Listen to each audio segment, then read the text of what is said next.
Greetings and salutations! We are back once again. I am Alphonse Rufa, your wondrous living creature. And I'm here with my state biologist. Her name's Jen. You should say hi. Hello, everybody. It is a Monday. How are we doing? The weekend happened, and it went too fast. It went way too fast.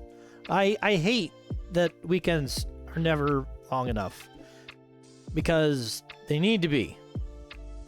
More weekend days. That's what I'm all about. I love me a good weekend, because it means I don't have to work.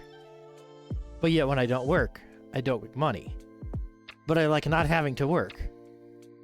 So you can see the dilemma of where I am ending up here. Anyway, so yeah, tell me about it. Did you do anything special? Did you do anything worth talking about? Or did you not do anything? I like to hear, what do you do to not do? Aha, you see what I did there? Yeah. So, as you can guess here, our creature feature is the rat. The common rat that we get here in North America for pest and wildlife control is either the Norway rat or the roof rat. Now, these are two different species. Two specifically different species.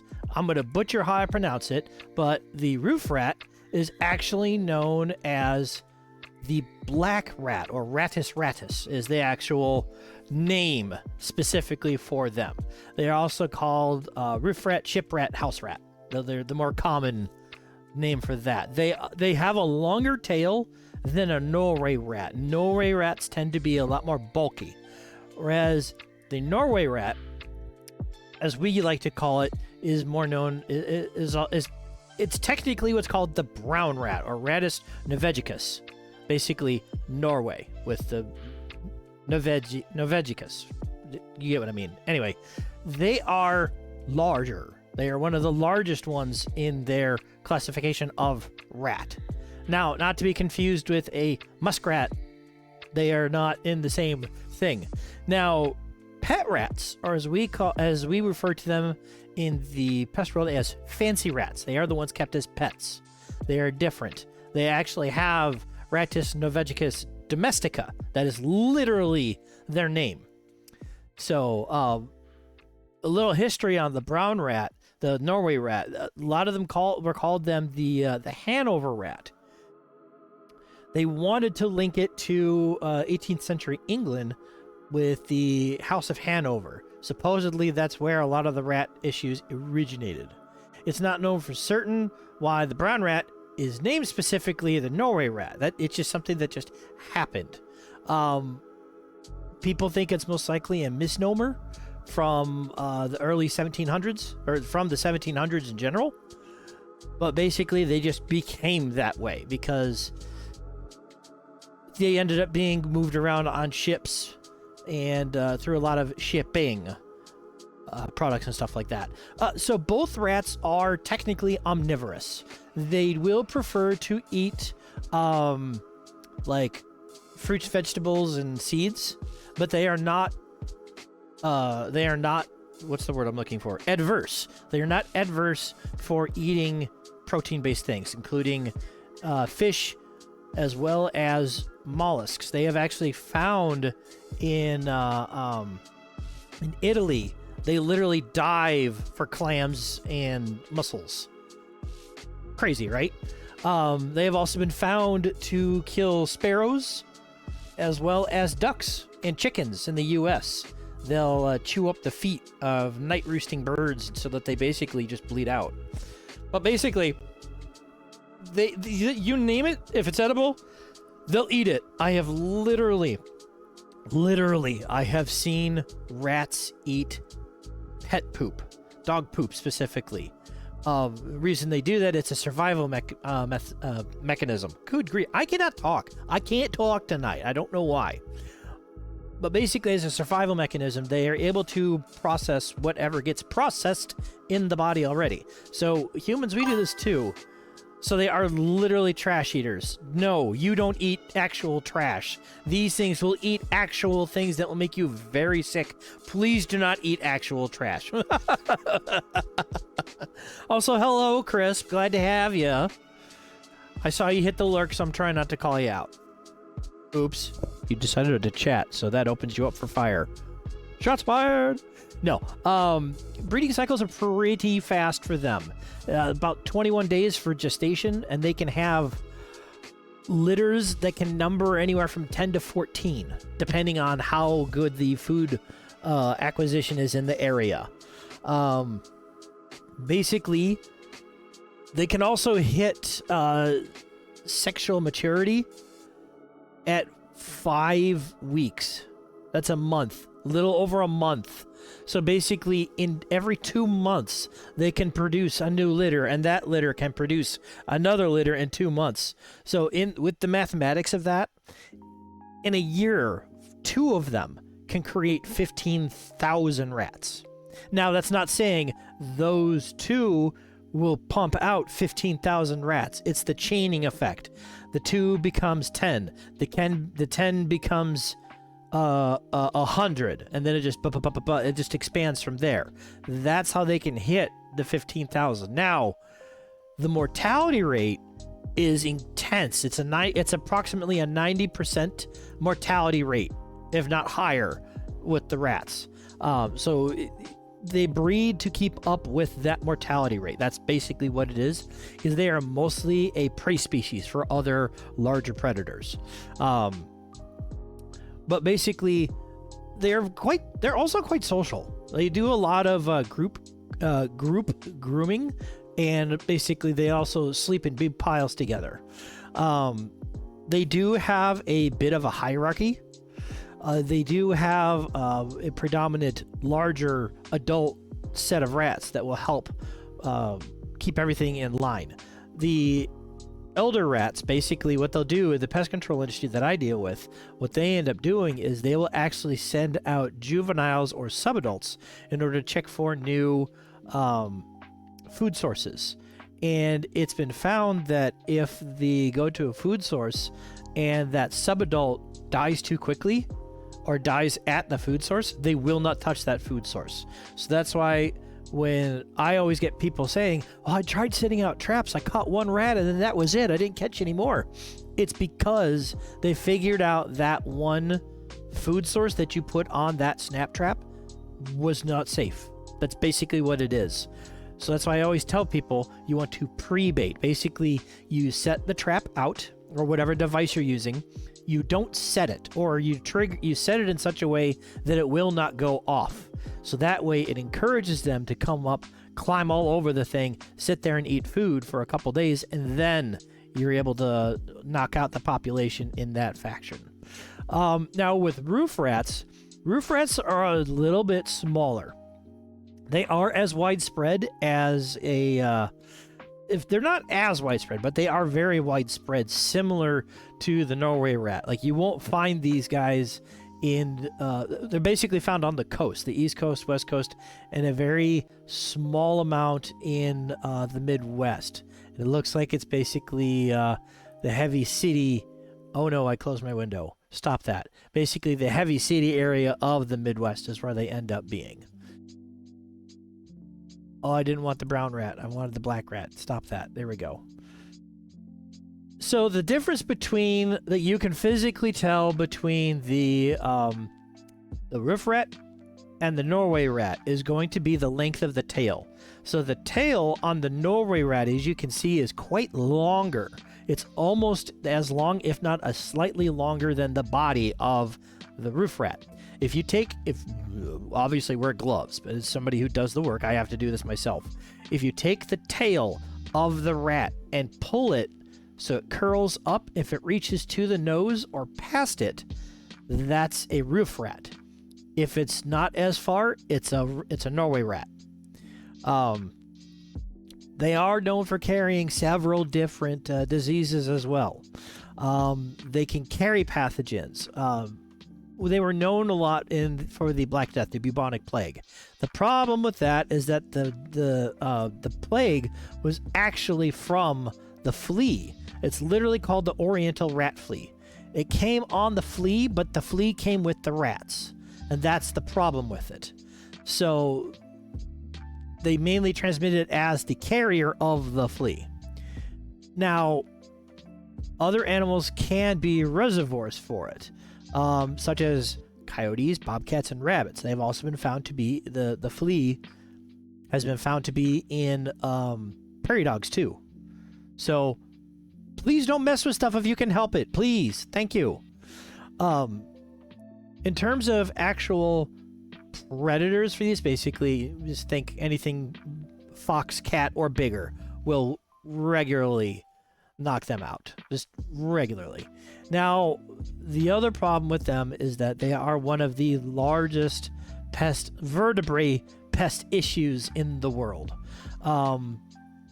They have been known for knocking out species in New Zealand. I have this one. 2 different bird species are practically endangered, is what they've been doing. Now, anywhere the rats get to, they will knock out any bird's nest they can physically reach. Just because it's easy food, it's easy targets for them to get to. So that's why folks that have chickens, you want to make sure you invest in methods and ways that stop rodents, rats and mice, from being able to get into your chicken feed. Some of that comes with either reinforcing the coop or setting up feeders in ways that they just literally cannot reach it. It's a tough balance to do. People say, I do everything to protect my birds. Obviously, you're not listening to my suggestions if you're not willing to do anything to protect your birds. Just be aware of that. So if anybody here keeps birds like chickens or doves, I would be more than happy to evaluate your coops and your hutches so I can tell you exactly what you need to do to stop any rats and mice from getting in to cause problems. Because where there's birds, there's rats. That's just how it ends up being. Now, I will say these rats are not native to North America. They are both brought over from overseas. It's theorized that the brown rat, the Norway rat, came from actually China and Mongolia. And potentially they spread basically during the Middle Ages is when they've figured it out. At least as far back as they can track. You can only go so far with some of it. But that's the reason why they are one of the most successful vertebrae. They are the most spread. They just can't establish very well in Antarctica. It is literally too cold, and there's just no terrain for them to survive in. That's literally it. So that's the reason why they don't have them in those area. But basically, anywhere that there's people, there will be rodents, and there will be rats. Rats basically are what are known as commensal. Commensal literally means to eat from the same table. So when we talk about commensal rodents, that's going to be the roof rat, the Norway rat, the house mouse, the white-footed ear mouse, a bunch of other rodent-based creatures that are where there's people, there will be rodents. Just period. Now, there's a lot of different methods that people use to control their populations.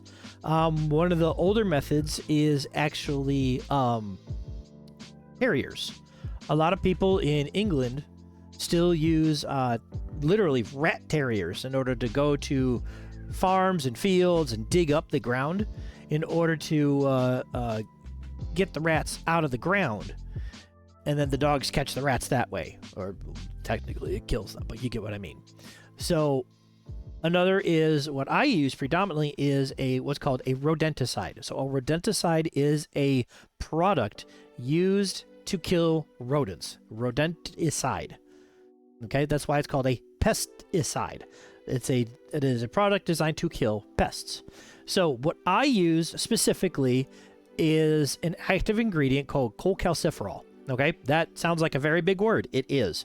It's basically the registered name of calcium, where it's basically we're giving a rat the equivalent of a human calcium supplement, maybe a little more, where basically it causes calcification inside their body. But why do we do this method? Well, it is the safest method we have found so far for what's called secondary poisoning. What is secondary poisoning? Secondary poisoning is when an animal eats a poisoned creature. So say a coyote or a bobcat were able to eat a rat that has eaten the cholecalciferol. The chances of them consuming enough of that cholecalciferol to die from it is basically non-existent. So, because to break it down, I had to just check it out. It's commonly known as vitamin D3. It is a fat-soluble nutrient used as a supplement. What is the side effect? I'm just looking it up here. Do.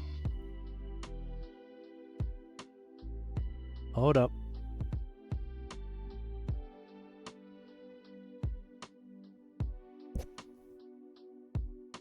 Basically, it calcifies their organs. It just causes physical shutdown. And the idea is that it makes it so you just can't basically consume enough of it. There is no such thing as a perfect rodenticide, though. The thing about it is that it is the least amount of carryover in secondary poisoning. Now, not to say that it has zero. So basically, it metabolizes and clears from the creature's liver and tissues faster than what's called second-generation anticoagulants. That's anything that's warfarin, bromadiolone, basically anything that causes anticoagulant, or basically internal hemorrhaging or blood thinners. Things that you use to thin blood is the same stuff that they use in rodenticides. Now, rodents are becoming heavily resistant to anticoagulants. This is why we use a product that has basically something that they can't get resistant to. It basically just, there's so much that they can't metabolize it fast enough. That's really what it is. Now, if a pet gets into the rodenticide, that's a different story. That is a very dangerous situation. That's why we use animal and pet and child resistant boxes. Yes, bullets work. They work incredibly well. I have gone to many a farm, and I go out with a pneumatic. What's the best way to say this? I go out there with a pellet gun, basically. I go out with a pneumatic charged pellet gun, and I use a lead-free shot, so that way the lead-free pellets don't get, they don't have a chance to have like birds or anything pick up. I usually use aluminum or an alloy. Hello, Poe! Glad you made it. Yes, we're talking about rats and rat control a little bit. There is so much more I can go into on how to secure a structure against rats. But that is going to be a whole another video all on its own. So, but that's enough John. I've been going for 15 minutes just talking about rats. So, we're actually just going to try here. So, we've been having problems with, oh yes, love rats. Okay, no problem. Chevy rat, just, no, don't you dare. Don't you dare. Because I'll rant about it. And it's going to be all the unfun things that I have to deal with. But let's do this first. So, I want to be very clear with this. I have had issues with Grounded 2 crashing while I have been streaming. Now, I have done some cleanup on my PC because I had somebody recommend to me that it's possibly the amount of space I have on my hard drive or something like that was making it so it couldn't keep up with everything. And I've gone through and paired off a whole bunch of old videos, a bunch of programs I don't use anymore, just things. I just got rid of a bunch of stuff. And somebody else said, check your drivers. Well, all my drivers are up to date. All my video drivers, any driver I could think of that related to this is up to date. So the trick of it is going to be, if I crash, I will come back and we will try a different game. So please don't vanish on me right away. I promise I'll be back and we'll do this again. But we'll see how well we do with Grounded 2. Okay, we're We're gonna, oops, dag nabbit. Oh, I forgot to change this.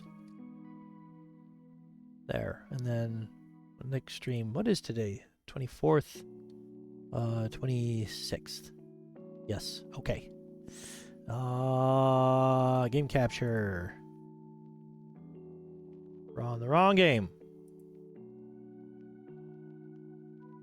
Uh-oh, hang on. Game capture. Here we go.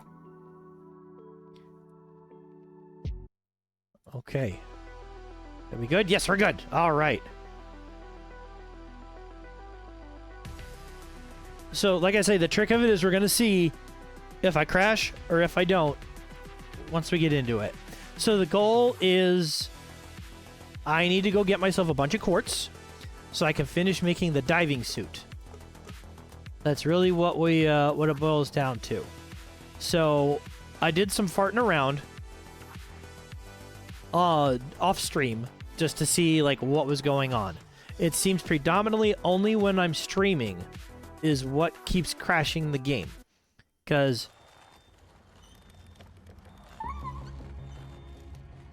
what the hell was that? Oh, that was the toy excavator. That's what that was. Okay, yeah, because I did some farting around just to see what's what.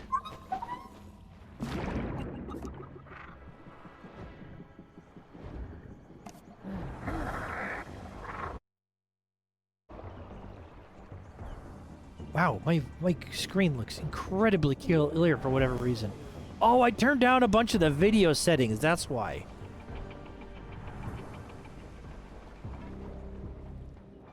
I forgot I turned down a bunch of stuff. That's why I'm looking so clean throughout the water. Okay, so what did I pick up? Right, I picked up a bunch of quartz. So we're gonna go ahead and turn that into plating. Whee!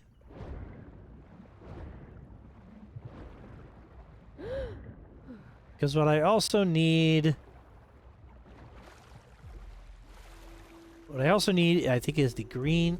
I need the snake scales and the green shield bug parts so that I can get the shovel so I can make the koi armor, which I have been neglecting to do since I started this whole expansion. Good grief. Alright, so far so good. It may have just been... You know what? No. I'm not going to say anything. Because I'm not going to curse myself with this one.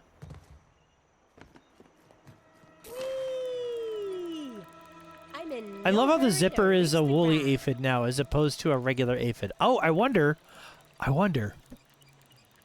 No. Because the first one was just a regular aphid. You know what I kind of wish? Not that. I don't wish for mosquitoes. That's for certain. You can just go the heck away, sir. You just go all the heck away.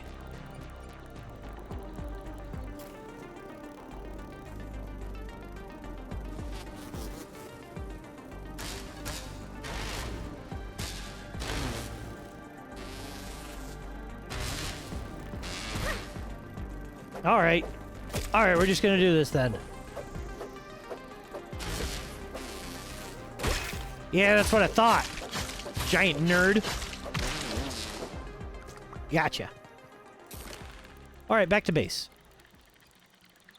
And then that's going to the statue. Oh, I still gotta run zip lines to Exel.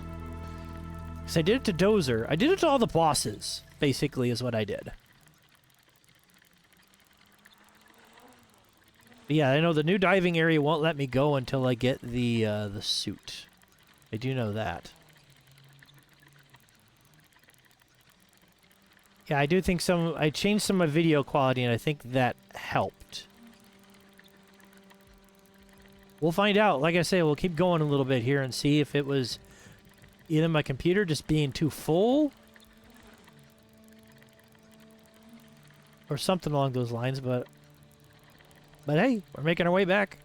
So somebody was doing some testing, and they did say right now running around on the Spider is technically faster in terms of a mode of transportation. However, I checked